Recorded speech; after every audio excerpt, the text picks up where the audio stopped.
नमस्ते, प्रणाम। आपके भाई, आपके बेटा खेसारी लाल यादव के प्रणाम स्वीकार करिए वो समय।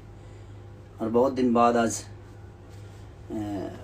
लाइव आइल बने हम इंस्टा पे। ऐसे कि बहुत सारा गाना भी रिलीज भइल बा हमारे ने, शायद करीब 15 से 20 लोग, 15 से 20 शायद, हाँ 15 से 20 गाने रिलीज हो गए बा। और सब गाना के बहुत ज़्यादा प्यार वो सब देता नहीं, चाहे गुलू बीट से होके, आदि शक्ति से होके, अन्नपूर्णा से होके, वेब से होके, या बजाना म्यूजिक से होके, या फालतू इंटरटेनमेंट से होके। और अभी आज भी एगो रिलीज भइल बा गुलू बीट से, पिठैया भतीजवा के होली। फिर बजाना म्यूजिक से एगो गाना रिलीज भइल बा, का नाम हरे गाना के? हाँ, भतार के का जरूरत बा। देवर जब खूबसूरत बा, भतार के का जरूरत बा। बहुत कमाल के गाना। चढ़ जाना पीछे से, पिठैया है साली। फिर से एगो बहुत देहाती रोल इनके डिमांड पर एगो देहाती गाना हम गौले बनी, जो उनकी फालतू इंटरटेनमेंट से भी आयल बा। और बड़ा प्यार और आशीर्वाद वो सबके मिला था वो गाना के। कि कमाए ले हम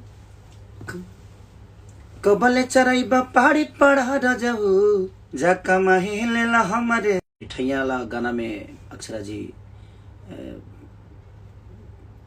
फीचरिंग कैले बड़ी हमरा संगे लाल यादव के मिलता।